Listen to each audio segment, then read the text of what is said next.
If you're looking to build stronger legs, then don't go anywhere because this video is perfect for you. If you don't know who I am, my name is Harlow and I'm the Over-Fifties specialist physio here at HT Physio in Farnham. And today I'm going to be showing you some of my favourite intermediate exercises to build stronger legs. Now, a few weeks ago, I went through a video to show you 5 of my favourite beginner exercises for stronger legs. So if you're just getting started, that video might be better for you. You can see it up in the top of your screen now. But if you're ready for something a bit more challenging, then this video is going to be perfect. Now, I designed these exercises for people over the age of 50, but they're not going to be suitable for everyone. So make sure you get checked out by your healthcare practitioner before you give them a try. If they cause you any pain, just avoid them and don't do these against the advice of your doctor. Anyway, let's have a look at the exercises now. The first exercise I'm going to show you today, if you want stronger legs, is the Goblet Squat. And this is a fantastic exercise for strengthening your thighs, your quadricep muscles here, and your glutes as well. And this is a slightly more advanced version of the sit to stand exercises that I often recommend to people when they're just getting started. So to make the Goblet Squat work, you're going to need a little bit of weight.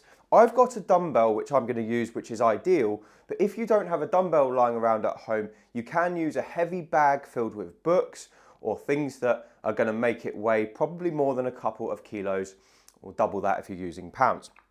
So what I'm going to do with this dumbbell here is I'm going to hold it with my hands turned upwards, holding one end of the dumbbell, and I'm going to bring it in very close to my chest like this. I want my feet about shoulder width apart, and all I'm going to do is I'm going to sit back as if I'm going to sit down on a chair, go as low as I can whilst keeping a straight back, and then bring myself back up again. So I'll show you again. We're going to stick the bottom out, bend the knees, keep the back straight as low as we can, and then back up. And the reason I've got the dumbbell in front of me here obviously is to add resistance, but having the weight in front of your body puts more emphasis on your quadriceps, which are the muscles at the front of the thigh. So this is actually a fantastic exercise for working those quadricep muscles. I'm going to show you from a different view. So if we turn sideways on now, again, I've got the dumbbell holding in close to my chest. The bottom goes out, the knees bend, keep the back straight as low as you can go whilst keeping a straight spine, and then bring yourself back up again. So it's down and then back up. Now, if your goal with this exercise is to make the muscles bigger and you care about how your legs look, then I would recommend keeping the movement going without pausing at the bottom or the top and using a slightly lighter weight and aiming for about 10 to 20 repetitions in a row. Now, the thing that makes you stop should be an ache in the muscles here and here. It shouldn't be pain anywhere else. If it's pain, your technique is probably not quite right. And when you stop, it should be because you've got that working, fatigued ache that makes it seem like you probably couldn't do anymore. Now, if your goal, instead of looking better with your legs, is to just make them stronger, so you're more functional, I would recommend using a slightly heavier weight, doing less repetitions, so somewhere between 5 and 8 in a row. Again, we want to be caused to stop by the same thing, so that ache in the target muscles. And I would allow you to do a little bit of a pause at the top if it means you can get an extra rep out. So if you're trying to get bigger in your legs, do more with less of a rest. And if you want to just get stronger and you don't care particularly how the legs look, allow yourself to pause at the top and do slightly less. Whichever one of those you choose, do 3 to 5 sets in a row, and that makes up the first exercise from this routine. The second exercise I'm going to show you today is the split squat. And this is a great exercise, again, for your quads and your glutes, but it's also really good for balance and control as well. So all you need for this exercise to make it work is a small step. You can use your bottom step at home if you haven't got anything like this. And if you want to make this harder, again, we're going to use dumbbells. I'm going to show you the way to do it without dumbbells first, and then we'll have a look with the weight. So what we're going to do is stand facing away from the step, and the leg that's going to partially rest is going to go back onto the step like this. And you can see here that I've got the top of my foot resting on the step. You can have your toes on there if you wish, but I tend to find that this exercise works better for me if I have the top of the foot resting. Now you can see already I'm in kind of a lunged position, so this is where we're going to start. We want most of our weight towards the front leg, and then we're going to dip down and back up again. So it's a small movement, we go down and back up, and you put your foot on the step in a way that it allows your ankle to just let you bend. So again, the exercise is working mostly the front leg, probably about 80% the front leg. The back one is helping a little bit, but predominantly what's happening is my quad is bending the knee and straightening it, and my glutes are stopping my pelvis from dropping to one side. So it's a great exercise to work the quads and the glutes. I'll show you the other side. So you want the other foot in front. This foot's going to go back onto the step like this. Just check we're in a good position. And then we go down and back up. This knee is not touching the floor. We want to just stop before we reach the floor there. And you can also see that I'm not locking out this knee at the top. It's got a soft knee throughout the movement. So again, down and back up, down and back up, down and back up.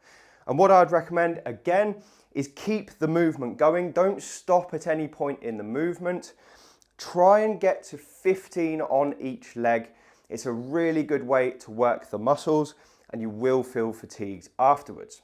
However, if that wasn't hard enough for you and you want to make it a bit tougher, we can do the same thing with some weights. So you won't need very heavy weights because obviously this is a difficult movement. I've only got 5 kilos in each hand here. So what I'm going to do again is put the leg back, the one that's partially resting, and then hold the dumbbells in both hands as we go down and back up, down and back up, down and back up. I want the front knee to stay pointing perfectly forward throughout the movement. So my knee is traveling over the top of my toes, and then I come back up. And you can see again, my knee is not straight at the top, it stays bent, and that's to keep tension on the target muscles throughout. Once you've done a set, you can swap, put that foot back now onto the step, and then down and back up, down and back up, down and back up.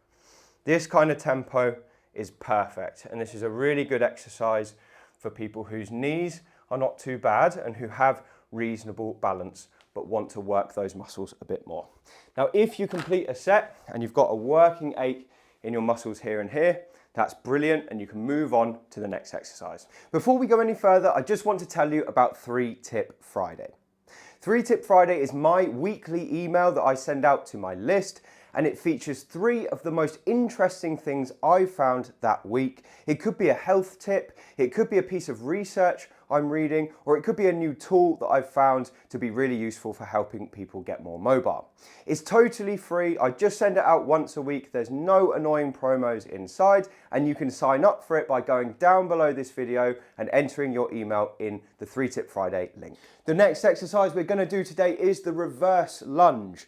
And this is a great exercise again for quads, glutes, and balance. It looks something like this. And you might be asking, Will, why are you doing a backwards reverse lunge rather than a forwards lunge like this? And the reason is the backwards lunge simply seems to be gentler on the knees.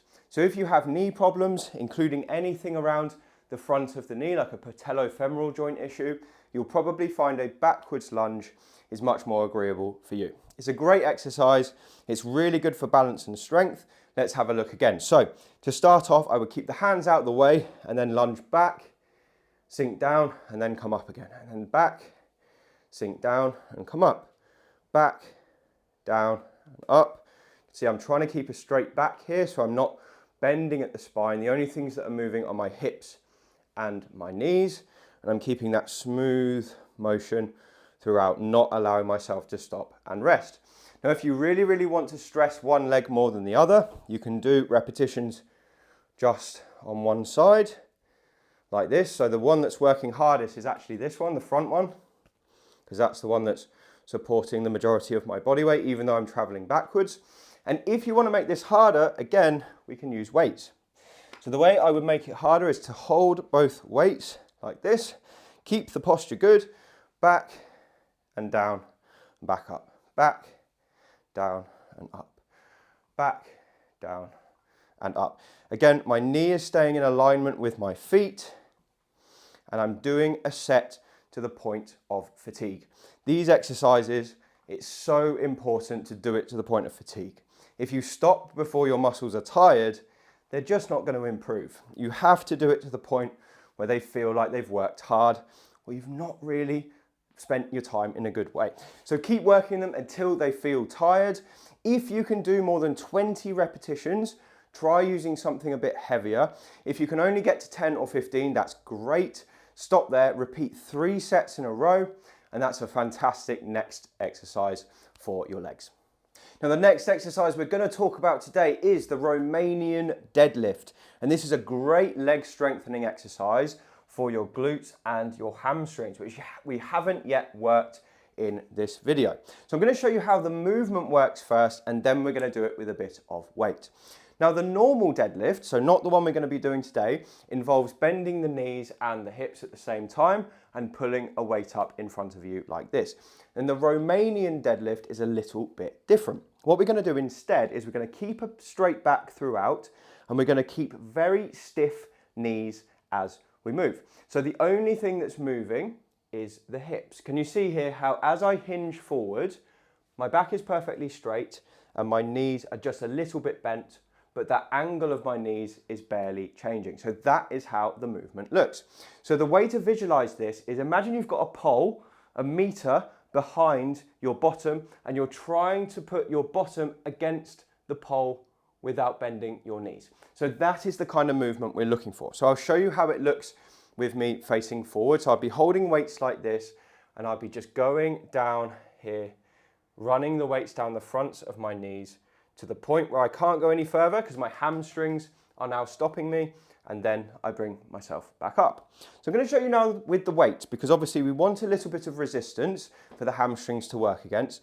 If you're doing this exercise correctly, you probably don't need a huge amount of weight to feel it in your hamstrings. And if you go too heavy, you will run the risk of hurting your back. So I'm going to show you this exercise again. So the dumbbells are resting against my legs. This is quite important. We don't want them out here. We want them resting against the legs. And then all we're going to do is keep that soft knee, bend forward, run the dumbbells down the front of your legs as far as you can go before your hamstrings start to feel tight. Keep your back straight and then put the movement into reverse. And at the top, you can squeeze your bottom before going straight back down again.